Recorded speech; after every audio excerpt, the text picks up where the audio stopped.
It is the 19th of July 2013. Thank you so much for joining us on KTN Prime. I'm Linda Ogutu. Let's take a look at the top stories tonight.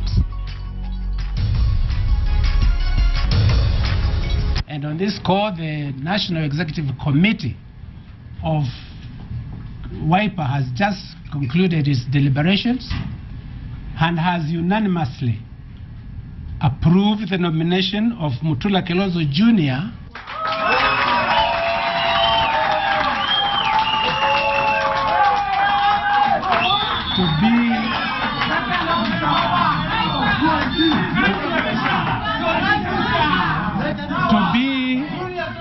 to be the candidate, to be the Wiper candidate for the Makueni Senator seat. I want to say this without, and I'll repeat, fear of contradiction, that I am ready for this.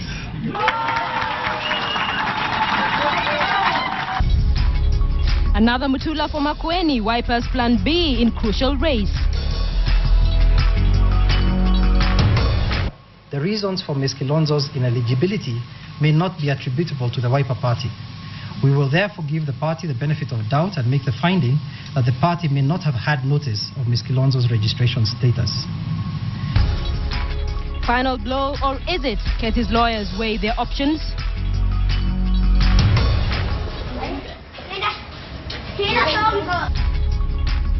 Back to school, but what's the plan? And leave the chicken alone, the troubles of a Nyeri man.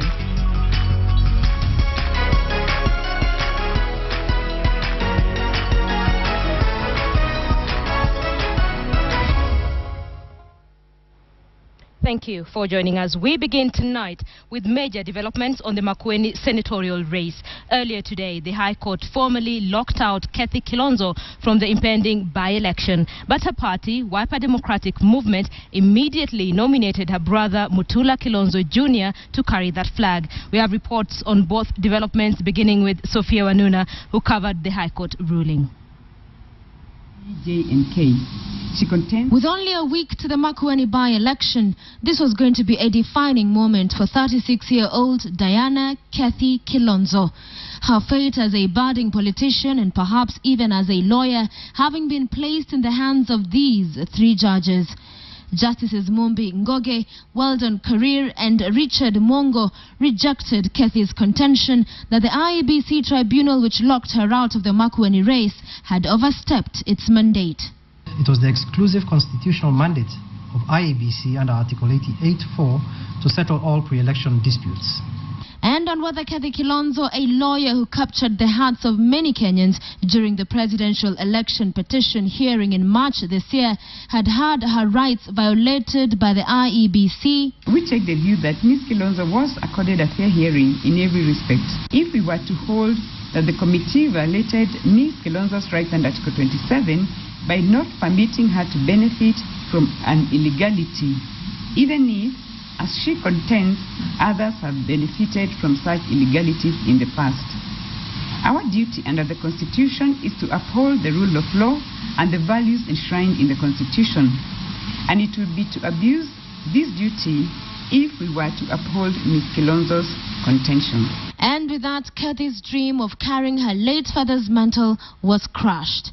However, IEBC's conduct was not spared by the judges. We are of the view that the IEBC mishandled its constitutional mandate with regard to Ms. Kilonzo's registration status.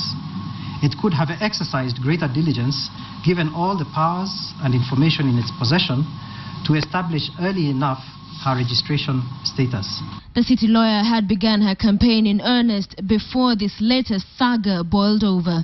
Kwa kweli, siku ya leo mimi nimeingia nursery ya siasa.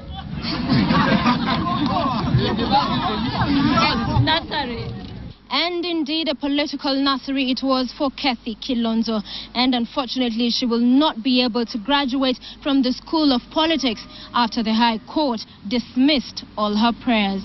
Now she has to await investigations into fraud allegations leveled against her by the IEBC that could determine the future of her legal practice.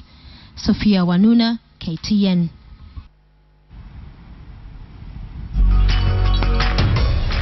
The KQ in association with Nguvu Cement. Sophia Anuna there reporting for us as the High Court formally locked out Kathy Kilonzo from the Makueni by-election. That story leads us to a big question tonight, and we're asking you, do you think IEBC is to blame for Kathy's troubles?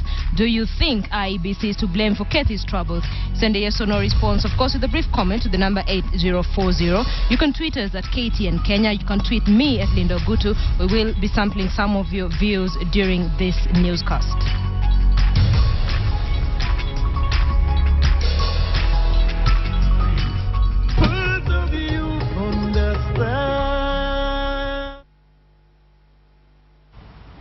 Let's stay with the Makueni by-election, and at the city centre, Mutula Kilonzo Jr. was formally nominated by Wiper Party to take the place left by his sister. Jr., as he is popularly known, will now present his nomination papers to the IEBC tomorrow morning in Wote town. And as Samugina reports, Kilonzo is warning the commission against any new hitches in the by-election.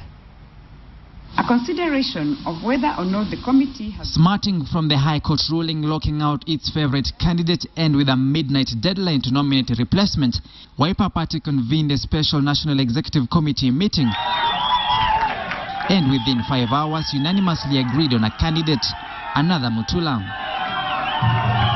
We have taken all the precautions necessary.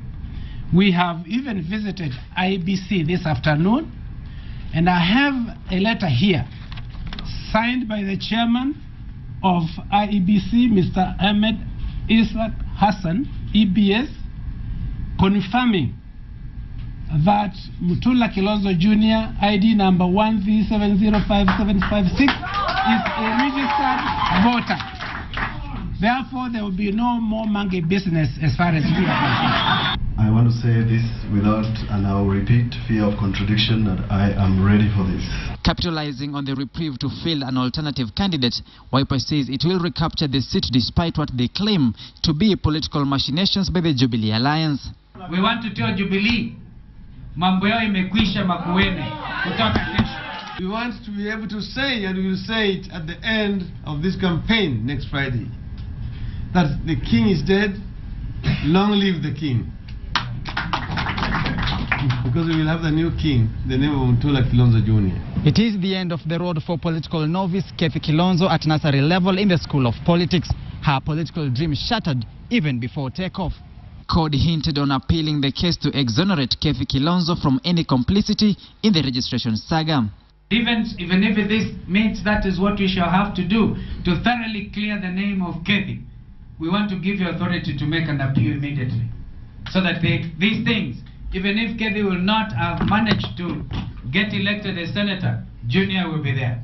And the new candidate has a warning for IEBC. And I'm appealing to the IEBC to ensure that we have a peaceful and free and fair and transparent election. Mutula Jr., a city lawyer, tweeted at the feet of his late father will square it out with the Jubilee Alliance Philip Kaloki vying on a NAC ticket, John Haron Mwao of PIC, Jen Kitundu of LPK, and Abanas Muthoka, an independent candidate. Samogina, KTN, Nairobi. So, the developments today have left Kathy Kilonzo's lawyers weighing their options on what route to take. But for Kathy Kilonzo, it may have well been a very low point in what was until a few weeks ago a Cinderella story. KTN's Wilkie Sanyabwa now reports on Kathy's dramatic fall from grace to grass. The ruling was as chilling as it was definitive. We have found that the party's candidate, Ms. Kilonzo, faltered on legal grounds. And with that, Kathy's political career was grounded before it even took off. Just 4 months earlier, the media had launched Kathy into the national limelight. Now the public was left to watch her tumble from grace. 36-year-old Diana Kathy Kilonzo stepped into the limelight when the Coalition for Reform and Democracy moved to the Supreme Court to challenge the election of Uhuru Kenyatta as president. Kathy represented the African Center for Open Governance, AFRICOG. Parliament has enacted 256 laws, as the former Minister for Justice will tell you. And he's here.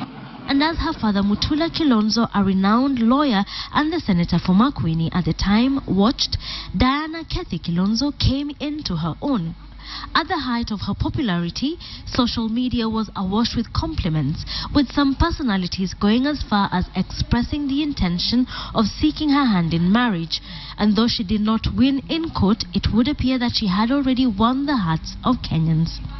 After her father's death, Kathy sought to succeed him as Makueni senator. Munieke kama kiongozi wenyu katika Senate Nairobi. Sawa?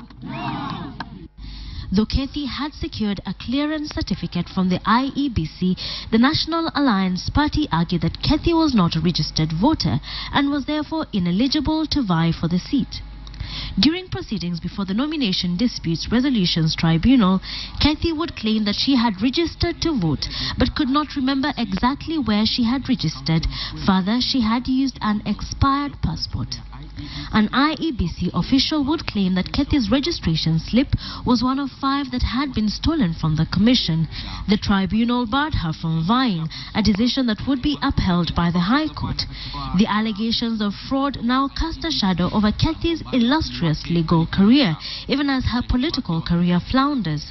Her lawyers maintain that this is not the end of the road. I'm going to take instructions whether or not it is an issue that I can take on appeal. Now Kathy Kilonzo, who shot to fame so dramatically, is forced to stare into a very uncertain future. Wilkis Anyabwa, KTN. It has been a story full of intrigues. Of course, KTN will keep an eye on the Makueni Senate by-election, and of course we'll let you know who the next senator for Makueni will be.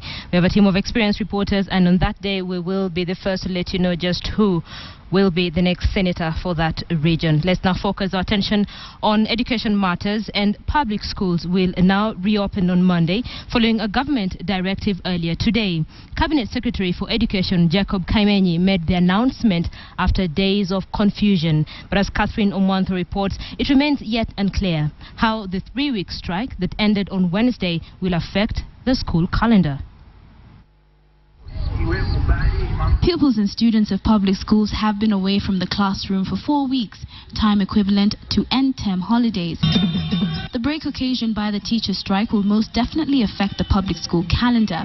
Last year, during the 3-week strike, the government was forced to push back exam dates, which meant that candidates of Class 8 and Form 4 of private schools had to stay in school a little longer. We covered more weeks than the public schools, and this was a great challenge to us, because when it comes to feeding of the learners and maybe catering for them for all those weeks that were added was also an issue.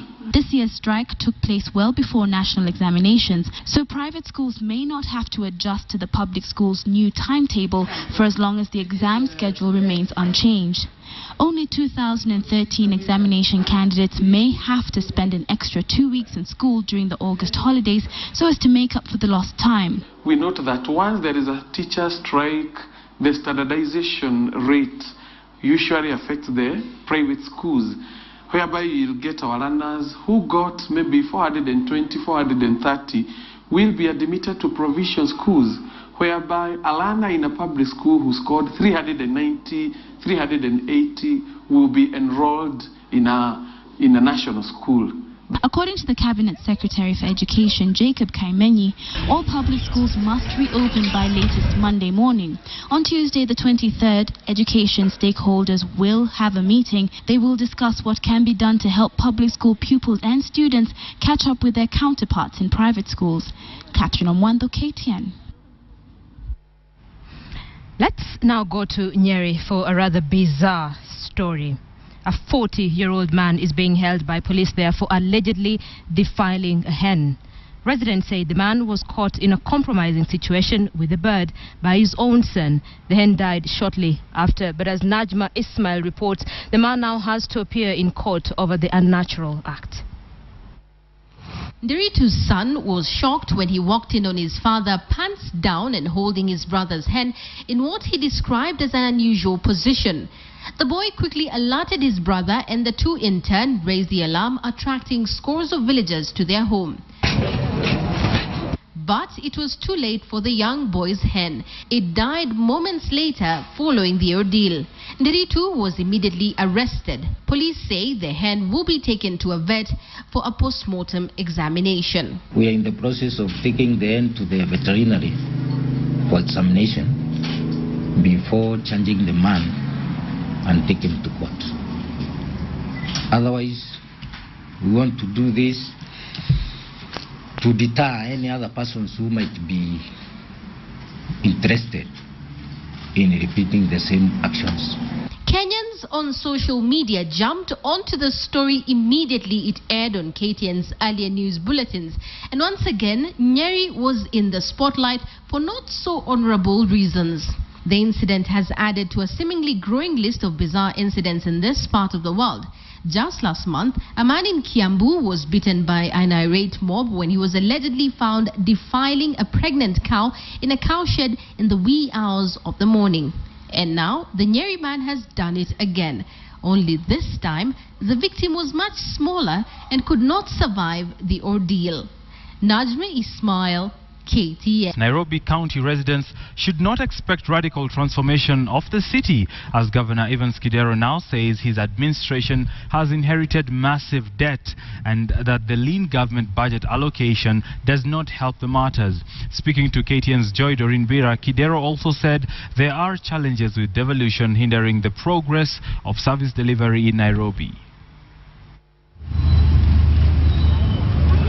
Bringing services closer to the people is the benchmark for devolution. Yet since county governments came into place, governors are yet to receive funds allocated to them for development. The 8 billion shillings allocation by the National Treasury pales in comparison to the 31.5 billion budget prepared for Nairobi County, leaving a huge deficit in the county that has over the years recurred to 53 billion shillings. The deficit is larger than that because the total cash requirement is 24 billion plus 53 billion, which is 79 billion. For Nairobi, the most pressing issues are dealing with crime, decongesting the city and reducing the cost of doing business while generating more income from taxable business entities.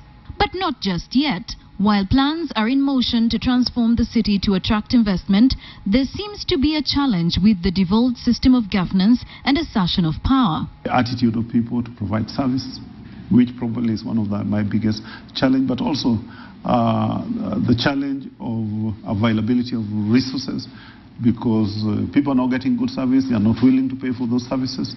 The county that is dealing with a very high wage bill employs a little over 11,000 workers and has since had a crackdown on over 500 ghost workers. Host to 12% of the country's population, contributing close to 65% of the total GDP, Nairobi city residents expect equal reflection of the per capita income in service delivery that currently has little to show to that effect. Joy Doreen Bira, KTN Business Today. Now, employers are raising concern about the county budgeting process, saying governors have failed to give the process the seriousness and professionalism it deserves. Speaking during a press briefing today, the Federation of Kenyan Employers said county leadership must go back to the drawing board and review their expenditures away from the wasteful extravagance and instead focus on development. The Federation called on the National Treasury, the Auditor General's Office, and the Ethics and Anti-Corruption Commission to ensure that taxpayer funds are not wasted in frivolous pursuits. FKE is also urging the government to rein in the country's runaway expenditure, saying the current scenario threatens economic growth targets and could worsen unemployment and increase poverty levels if they are not dealt with seriously. Employers are disappointed by the manner in which most governors have handled their county's budgeting process and the clear lack of direction and prioritization exhibited. It is wrong for counties to focus their budgets on priority items such as entertainment, construction of houses, travel and gowns, amongst others. The long list of non-essential expenditure proposed in the county budgets is a bad joke to most Kenyans. Now, Nairobi has been ranked the county with the highest single business permit revenue yields during the 2010-2011 financial year. This is according to the latest data from the Commission of Revenue Allocation. Nairobi County, which generates 45% of the gross domestic product, realized more revenues from single permit businesses during the period under review, followed by Mombasa, Kiambu, Kirinyaga, and Nyeri. Now, according to the second edition of the Kenya County Fact Sheet, paved roads averaged 9.4% of the total road network in the 2012, with the lowest percentage of paved roads being in Marsabit, Mandera, Lamu, Isiolo, Samburu, and Garissa. Now, according to the CRA, the average population growth in the county averaged 3.14% between 1999 and 2009. The fact sheets provided an update of the data contained in the first edition launched in November 2012. Nairobi has also developed infrastructure including modern financial and communication systems.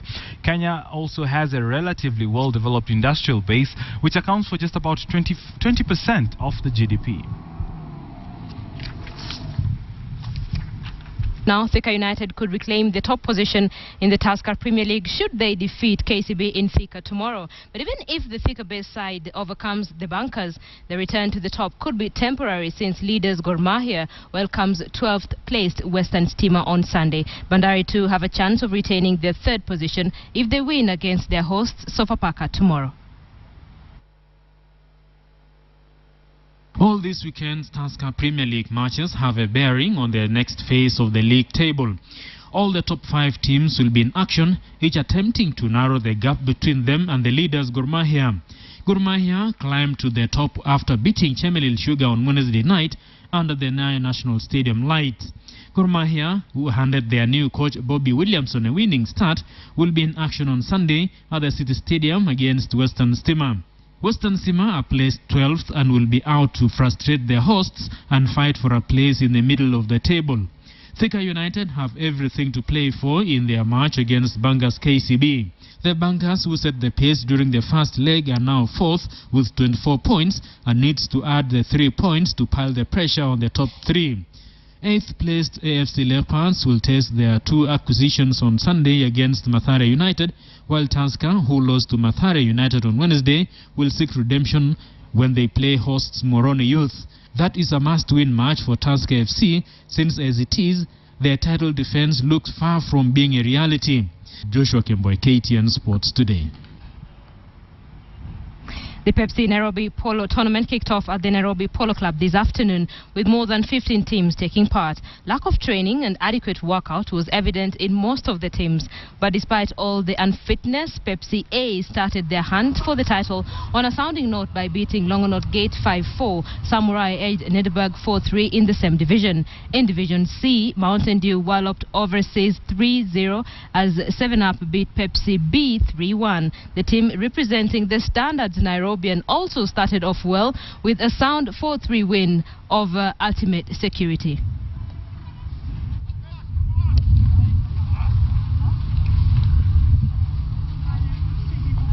It is a very tough game. We're playing against one of the best players in Kenya. They are a tough team.